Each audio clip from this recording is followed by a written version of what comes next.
The PGA Tour presents the fusion of golf, music, sports, and entertainment. Golf Talk America. Streaming live on PGAtour.com. Follow us today and every day on Twitter at Golf Talk America. Now, the Golf Talk America crew. Welcome in, everybody. It's Wednesday.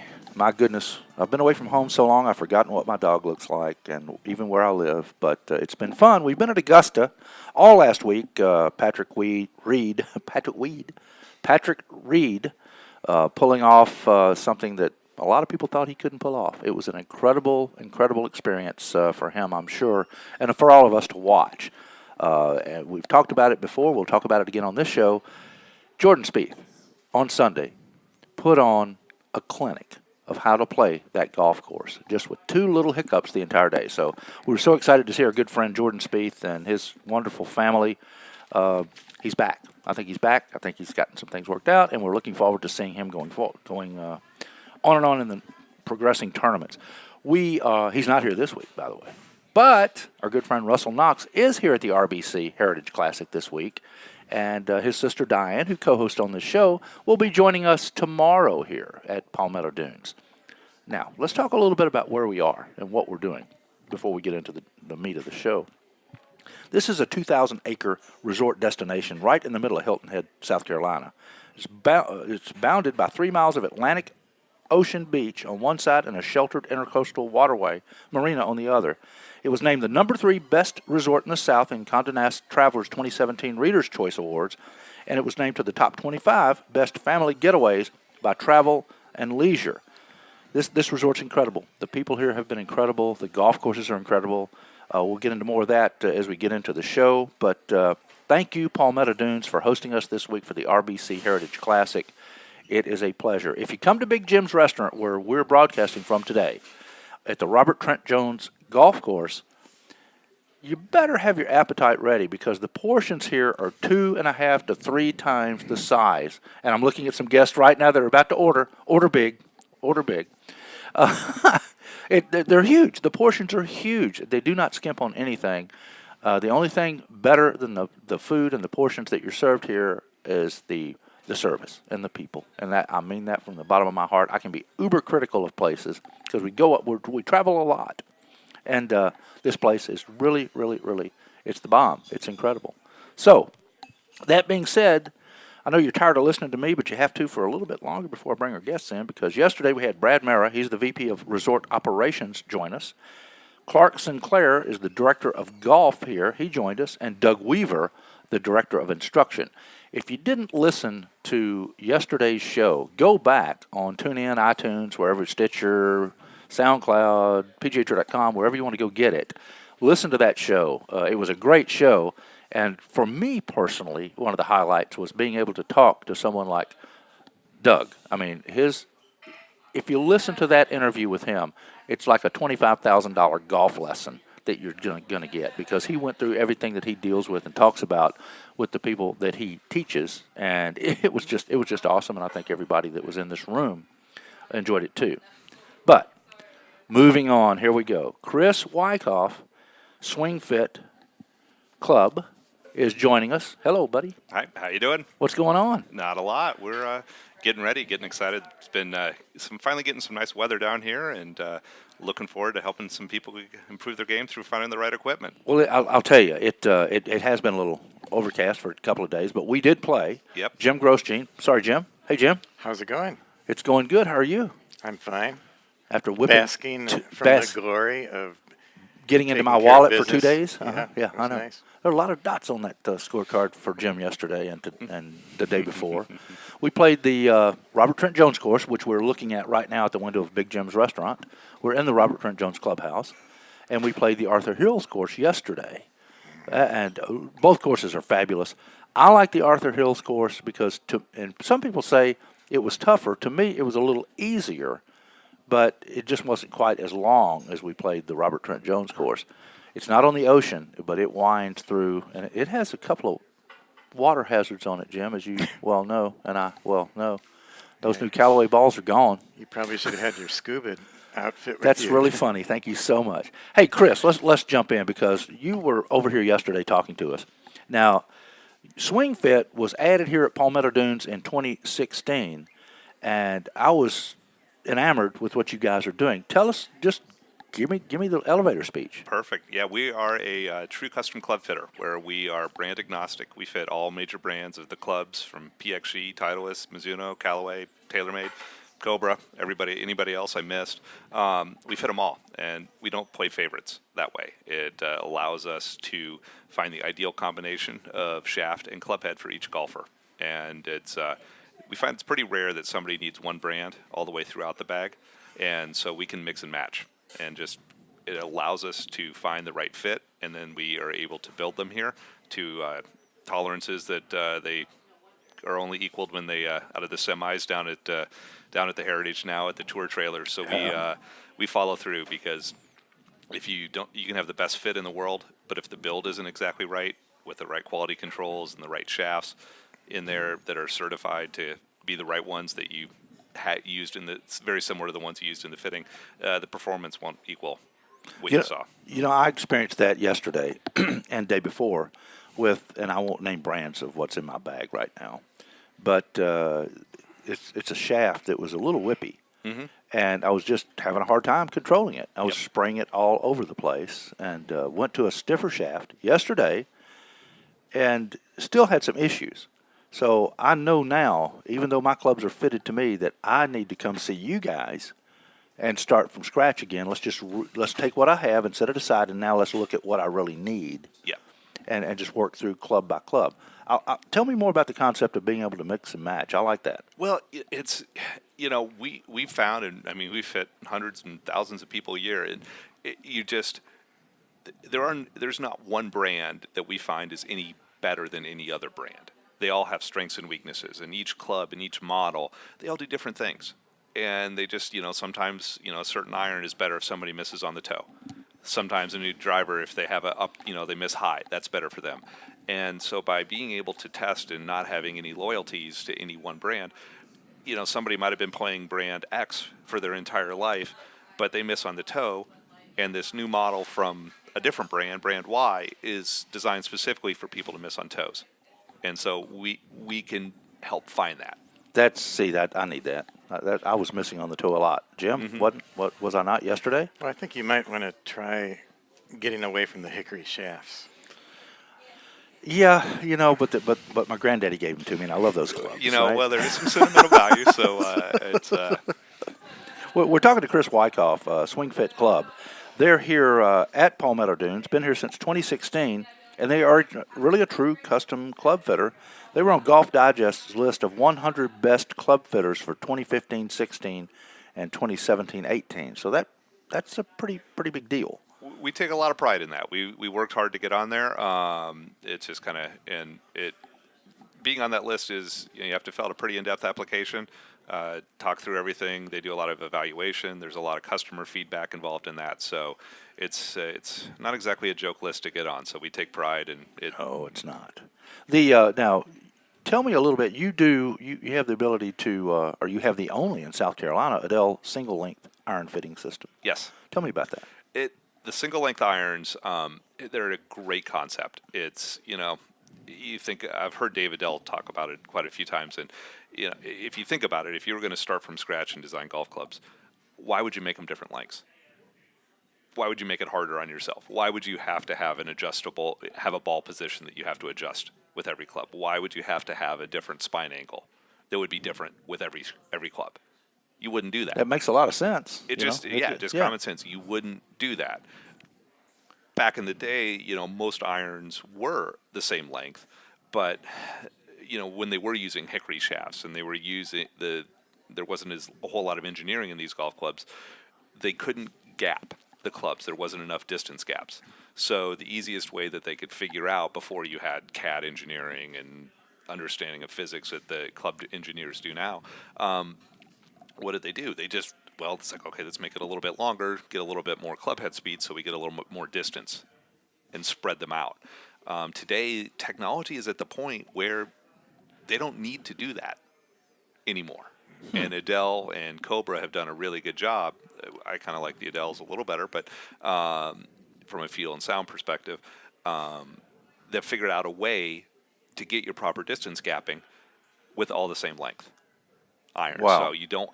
It's So in Memphis 2 years ago, I guess, at the FedEx St. Jude Classic, a friend of mine has a home right there on 18. I was staying there, and Bryson DeChambeau was staying there. Yep.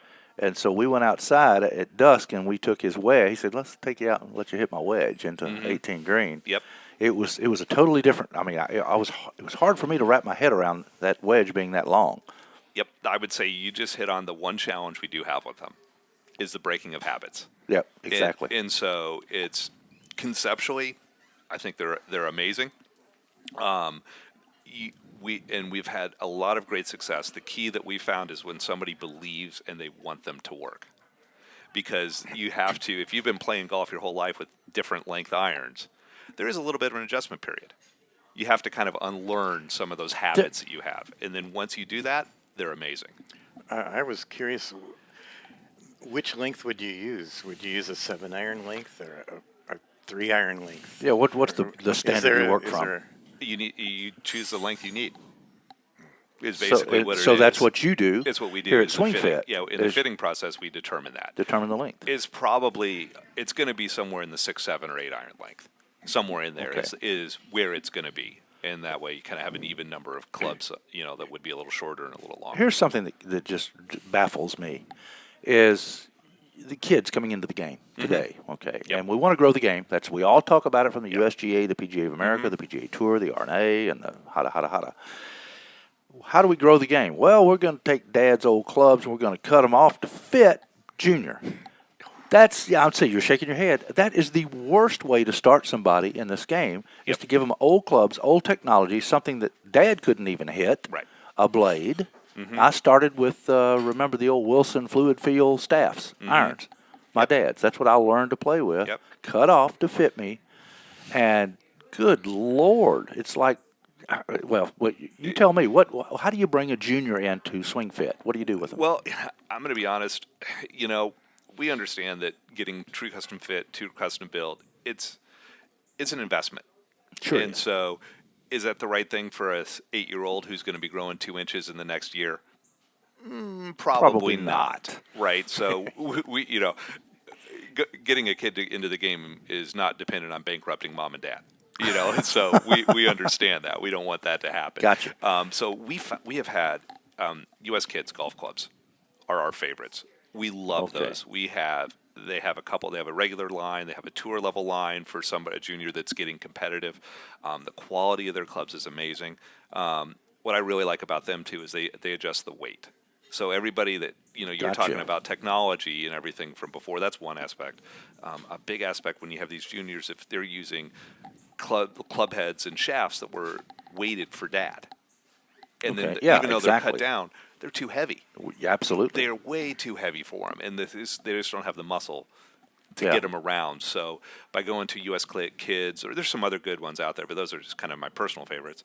They have the weight figured out. They've got the lengths figured out. It's the right way to go. Do you fit a lot of ladies? We do. Okay, and Not enough, to be honest with you. I see a lot of frustration with ladies. My wife, for instance, we had her semi-fitted for some clubs, and she used to play. She quit for a long time, but it's time now to put her back in your studio and get her fitted for the right clubs and get her something that she can be successful with, and not add fault into the swing faults that you already have. Yes. Yeah, that's what we see is the big. It's such a huge problem. Not enough ladies want to make the investment, and they don't think it's worth it for them.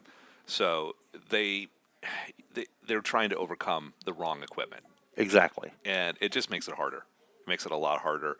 It makes the game not as much fun. Okay, let's talk. We talk about club fitting. Let's talk a little bit about loft and shafts in your driver. Yep. What's the biggest fault that you see when people come to your studio? What are they doing wrong? The two things you just mentioned, lofts and the shafts. Of everybody we fit for a driver, I would say we probably need to increase their launch angle in about 80% of them. Maybe 15% are right, and 5% we need to lower it. That's it. Almost everybody we see. It's a generalization, but So- almost everybody needs a higher launch angle. Just run-of-the-mill 14, let's say 16, 17 handicapper that comes in that has a 9-degree driver Yep. with a stiff shaft stuck in it. I'm sure you see that a lot. Yep. Do you remember the old 7-degree driver that was around? Oh, yeah. I mean, it's like, why don't you just take your putter and hit it off the tee box with it? Well, when you had a balata ball that was True. spinning at 5,000 RPMs, you needed that 7-degree. Yeah, good point. Because the more the spin, the higher the ball will climb once it takes off. So you needed to manage your peak height.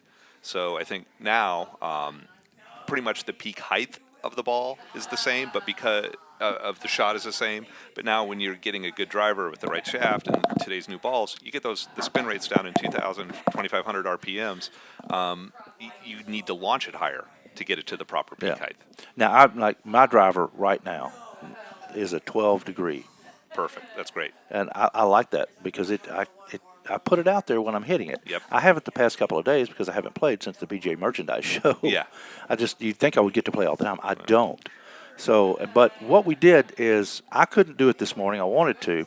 So I had to give in and let old Grosjean go over there and go through your system. And Jim, first thought, just one sentence, what do you think? I would say that when you go through that system, the gears system, which you'll talk about, you will know more about what's working and what's not working in your equipment and what way you should be going than any other thing I've gone through. Than any other fitting, and you've gone through yeah. a lot. I've gone through a lot of fittings. Yes, you have. So what did you find? What was the glaring error that you found with your stuff today? Who said I had an error? I did. Well, I mean, you pointed out that my droop was good. Droop. Yep. You explain what droop is.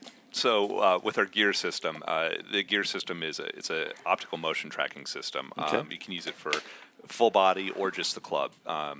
We put him in the full suit so we could kind of get everything from his whole swing. But we're focusing primarily on the club side of thing. And so when you're doing a normal fitting, even one of our normal, what we think are really good custom fittings out on the range, we're really just working on optimizing the output, which is the ball flight.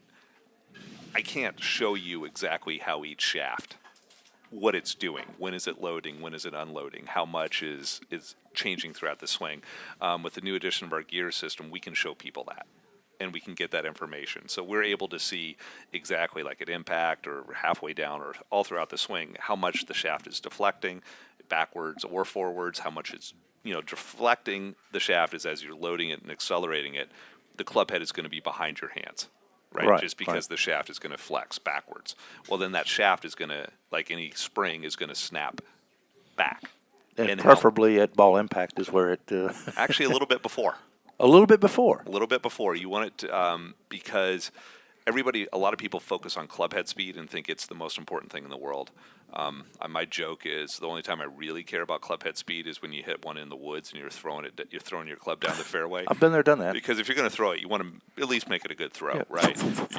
Make it. You gotta. If you're going to get in trouble, you might as well do it right. But we really care about ball speed. Okay. And so ball speed and then proper launch angle, spin rate, and where it's going are the most important. The best way to increase ball speed is increasing your smash factor, which is the efficiency off the face. Right. So hitting it in the right spot. It's like a trampoline. So what we were talking about actually, releasing into the ball, we found that if you have the club releasing right into the ball, maximizing the spring effect of the shaft at the ball, it's hard to get the consistency just right. You'll start hitting it all over the face a little bit more. So if you have it release and spring just before the ball, and kind of in a way the shaft is going back to its neutral position, the consistency improves, and so your impact position. Well, I was having all sorts of fits yesterday with just hitting it all over the face. Yeah. And that's why I needed to do this. So anyway, so tell us a little bit about what you went through with Jim for our listeners out there. When you come to Palmetto Dunes, Yep. you got to go see Swing Fit. I'm telling you, because Jim's grinning from ear to ear about what he found out, and I'm glad he's leaving town today. So I have to play golf with him. I know you would. Your wallet might be a little bit lighter. Yeah, exactly. But we brought him in. We marked up his club so we could test it and see what was going on. His shaft was honestly wasn't too bad for what it was. It was closer than most that we see. Most people, it's shocking how much they're having to overcome playing the wrong shaft. In other words, the off-the-rack shaft is wildly inconsistent. Exactly. It's wildly from one club to the next. Exactly. So the one you had wasn't terrible for you. The droop, so the droop is the up and down because the club, as you're swinging, the shaft bends forward, backward, and up and down, was a little bit too high on your shaft. So that's think about it. It's just moving the ball towards the toe. In the shaft, it's just if your club head is drooping an inch or two, how are you ever going to be consistent and accommodate that? So we found that his shaft was drooping a little bit too much. The stiffness, which was a lot of the deflection, was okay, but the tip section wasn't stiff enough. So we went through, tried a couple different shafts, found one that he needed a little stiffer tip. I hope it was a $900 shaft. It was only $350. Hey, that's not bad. That's not bad. That's not bad, Jim. He'll give you a discount, 2% off. 2% off, exactly. You got all the money in the world, man. Come on. We'll throw a free grip in on. What shaft was it? I mean, he ended up fitting into the handcrafted hazardous yellow, 63 gram 6.0. Okay. I don't know what's in my new Tour Edge driver. I don't know. Is it that hazard shaft? I don't think so. Probably not that one. This shaft was yellow. Yeah, it was the bright yellow one. Okay, gotcha. Yep, and that one's for him is a great. We find a lot of people fit into that shaft. It's a little bit. Okay, I want to go to first off. I want to come back. Chris Wycoff is the owner of Swing Fit Club, exclusively here at Palmetto Dunes, and they were Golf Digest 100 best club fitters for 15, 16, 17, and 18 in the country, which is doggone strong to have that behind you. I want to bring in somebody from Dallas, Texas, who's on the line with us right now. Tim, are you there? Tim Matthews. I'm here, Frank. How are you doing? There you are, buddy. Hey, we're sitting here with Chris Wycoff here at Palmetto Dunes. Sorry you can't be here with us, buddy. The food, the golf courses, the hospitality, my bill when I leave here is going to be huge, but it's okay. It's worth every penny of it because it wasn't that it was expensive. It was that I overdid everything because the food and wine and drinks and golf, and the pro shop had a sale on, so you know what happened when I went in there, Tim. Huh. Wow. I didn't buy you a thing. They kind of knew you were coming, didn't they? Yeah, they did. I didn't buy you a thing. Nothing.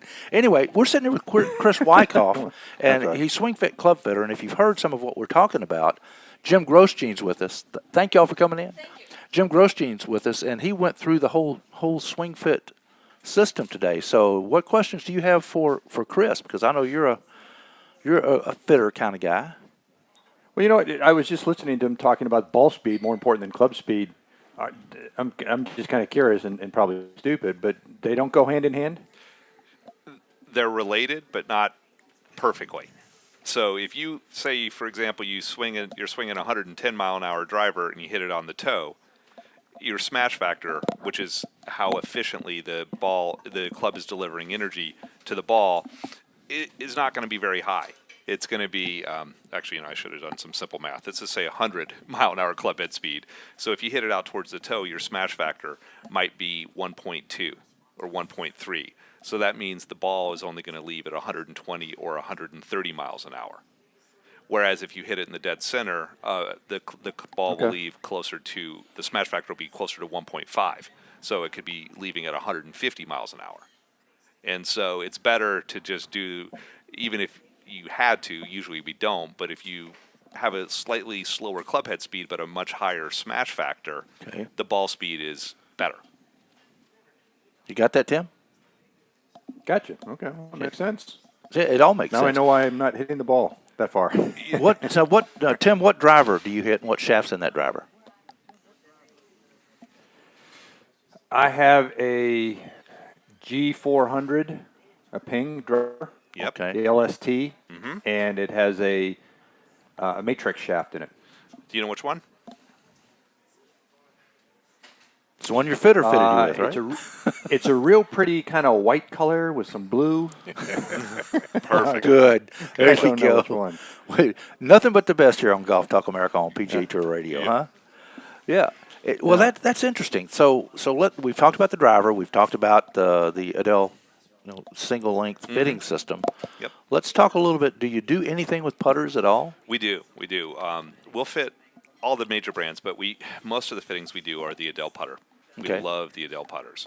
What we're able to accomplish there with working through first the alignment with the different hosel shapes, the different head shapes, the different alignment lines. What we do is we use a laser and have a mirror on the putter face, and so aim the laser at the ball.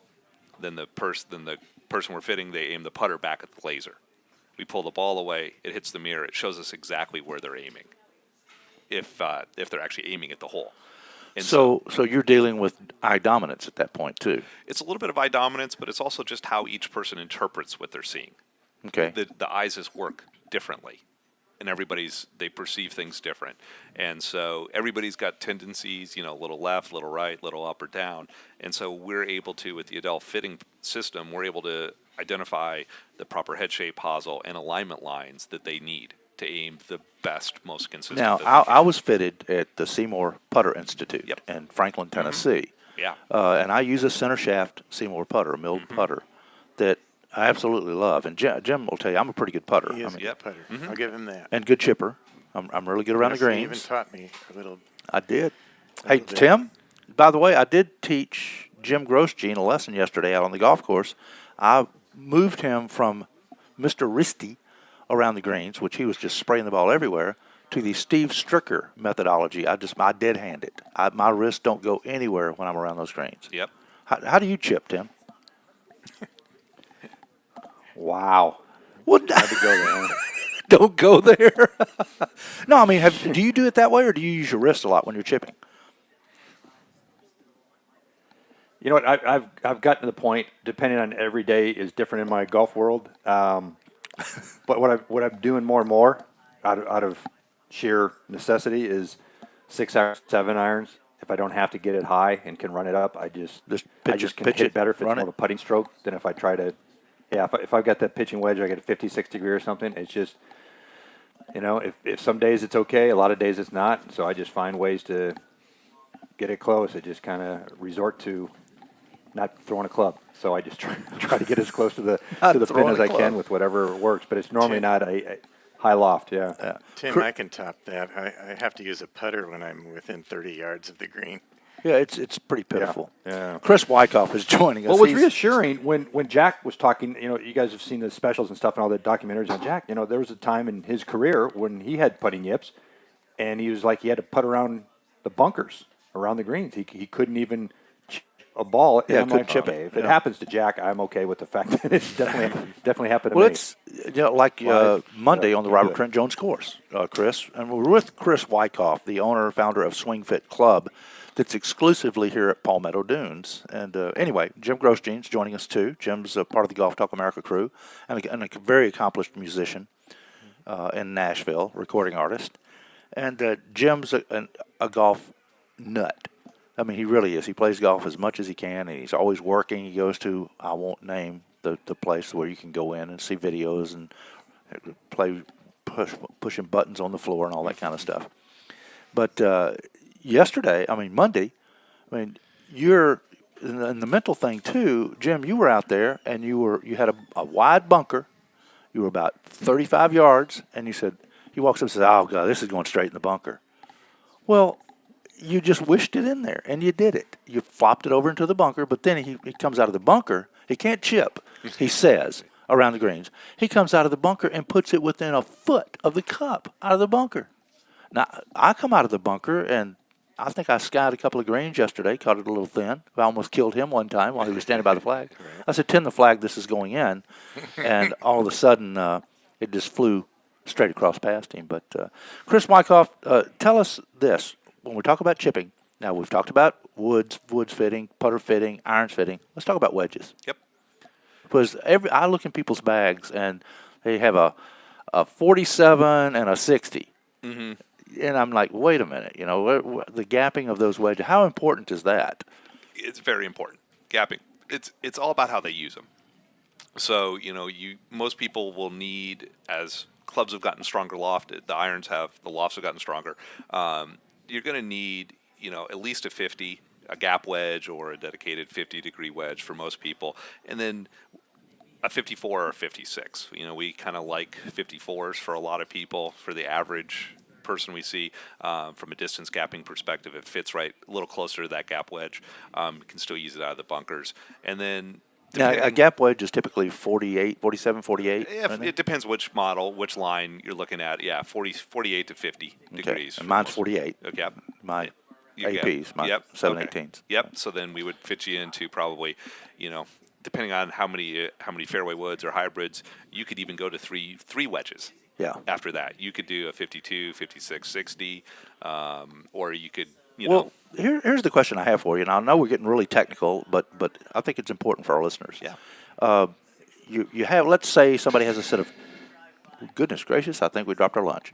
A set of AP1s, for instance, okay, Yep. a little game improvement style iron. Yep. And they go all the way up to the 48-degree gap in AP1s, and then their next club in the bag is a 52 SM7 or SM6 Right. Vokey that's 3 pounds heavier than that 48-degree. Do you see that a lot? Yeah, we do. Okay, so how do you rectify that? In the build and in the shafts. And so most wedges, especially the Vokies, the swing weights are going to go up into the wedges, and that's fine. It's more of a feel sensation club. But playing the stock standard wedge shaft it's not really a good idea for a lot of people, especially if they're playing like lighter weight or if they're playing graphite shafts or something, to go from a 70 or 80 or 90 gram graphite iron shaft and then all the way up to 130 gram wedge shaft. That's a big change. Yeah, it's huge. It's a huge change. So we, in our fitting process, we'll determine the ideal shaft for them. But otherwise, an oversimplification is just to simply carry your iron shafts through to your wedges, or you can soft step your wedges to get them a little bit softer. Sure. It's kind of a general, recommendation that way. Well, that's, I'm all about short game. I've lived on golf courses, and that's why my short game's what it is, and my putting's what it is, because I didn't have time to go play. Because he would sneak out in the evening and Number 5, Sawgrass, okay? East course.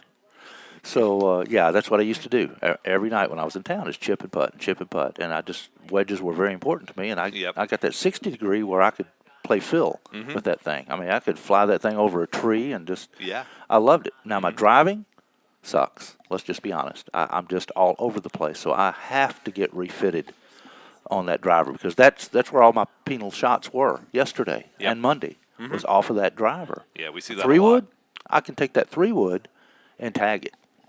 But it's just, and it went away. January, I was at Santee, South Carolina, playing in a tournament. I shot 3 under the first day, and I didn't miss a fairway with the same driver I'm playing with today. So what happened? You got lucky. You mean this? Jim got lucky monetarily this week out on y'all's courses here at Palmetto Dunes. Yep. But I got really lucky. I was just, something was working, but I don't know what it was. And that's 99% of the golfers out there have that same problem because they don't, again, go get fitted and have somebody analyze what they're doing, get the proper stick in their hand. Now, when you fit somebody, say a 17, 16, 15 handicap or whatever comes in, and you fit him, and he works on his game and he brings that thing down to about a 9, do they come back and refit? Or that would be kind of the edge where you'd want to start. People don't change as much as they think they are. Every day I get what swing are you going to fit? To me, okay, that's where I was going. It's like, which one are you going to fit? And it's like, you really, unless you're a low single digit, you have one swing, and your face might be open or closed 1 or 2 degrees difference. That's pretty much it. It's pretty much it. Your tempo is going to be about the same. Your path, everything is pretty much going to be the same in terms of where you need to be for fitting. Do you see a lot of people like I know I did? Consciously, I know what I was doing because I was having so many problems. When I start spraying the golf ball off the driver, I start coming more and more inside. Inside. And that's just the kiss of death because it's the exact opposite of what you should be doing. But our brain is talking to us differently. Yeah, we see that, and we see the people that slice it, all they do is start aiming left. Yeah. And that's and and then lay it out in the fairway. right, and you just create a bigger banana ball. Great story. Okay, before we take a break, buddy of mine in Houston, we were playing golf. This is many years ago, and he had a wicked slice, but he could hit the ball a ton, so he just aimed dead left. Yeah. Well, this one country club was called Hearthstone Country Club, and we're playing with new members there. We're playing with one of the members, and first hole, the guy looks at him and says, "Where are you aiming, man?" He said, "I'm aiming over there." He said, "Just watch." Cuts it right in the middle of the fairway. And you know who I'm talking about? It's Roger Sarche. So the second hole, same thing. Flares it way out to the left and drops it right in the middle of the fairway. The third hole, he sits up on the tee box. He aims way left, and the guy says, "Hang on a minute. Look, I'll let you take it out and drop it because you're aiming right at my windows." And he had a gorgeous big glass, all glass on the back of his house. He said, No. I'll give this hole to you. Don't aim at my windows.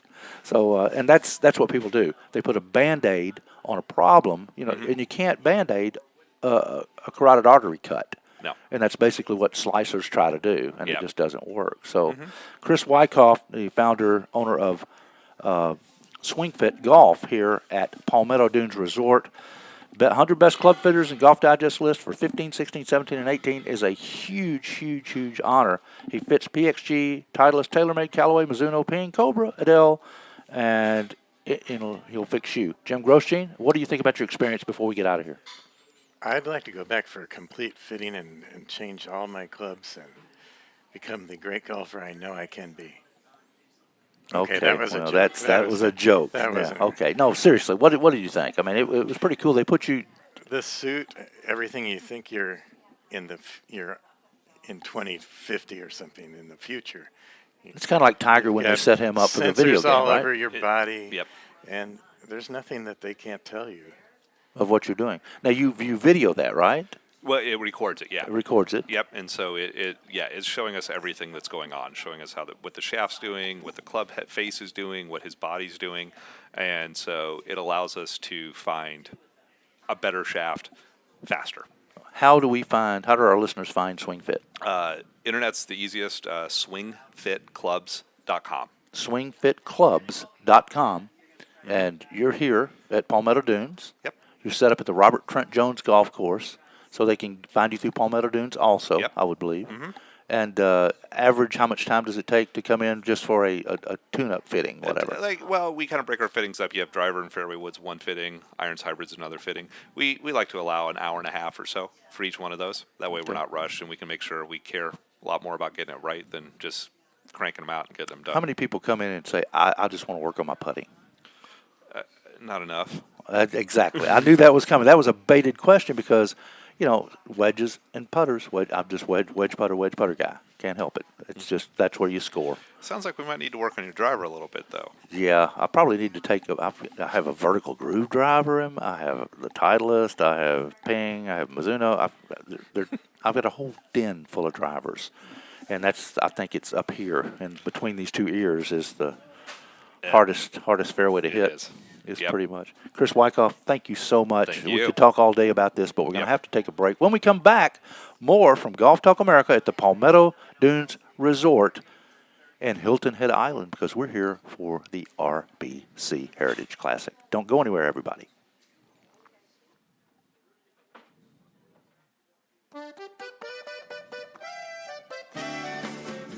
Well, that was a pretty short break, given the fact that you're listening to Golf Talk America on PGA Tour Radio, pgatour.com/podcast. And when we take a break, you don't hear all the commercials. Isn't that good? So it's kind of quick. It's fun. Frank Bassett with you. Tim Matthews is off the air right now. He's doing some other things. But just wanted to close out the show and just a couple of observations for the week here at Palmetto Dunes Oceanfront Resort. Number one, you got to come here.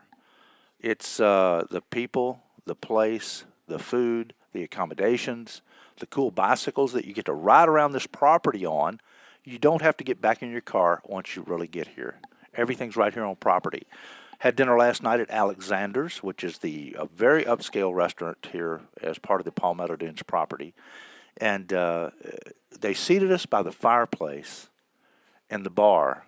It was elegant, quiet, gorgeous, steak and lobster was awesome. It was an experience, and it is here at Palmetto Dunes Oceanfront Resort. So everybody go to palmettodunes.com and check it out. All the golf instruction that you have here, the pickleball, which was kind of cool, 3 golf courses, 9 instructors, and some really, really cool people that we met with. Doug Weaver, one of my favorite guys as far as a teacher is concerned. I had not met him until this week. And I have to tell you that he inspired me. He gave me, he moved me to want to go out and get better, and he really did. I mean, the man is like a whisperer. He's just gentle, yet very firm and very incredibly knowledgeable, outside of the fact he had a hole-in-one in a U.S. Open. So that was pretty doggone cool. Anyway, I can't say enough about how great this place is, how much fun we've had here. We're going to be here the rest of the week. We're getting ready to head over to the RBC for the Pro-Am this afternoon. So we'll be at the RBC Heritage. We'll be giving you some updates later in the week from there, here on Hilton Head Island. And I guess that's it. You know, I got to go out and get some sun, go to the beach, hang out, have some fun. We love each and every one of you. Thanks, everybody, for listening and downloading. And spread the word to your friends. Get some followers on Twitter at Golf Talk America. Follow us on Facebook.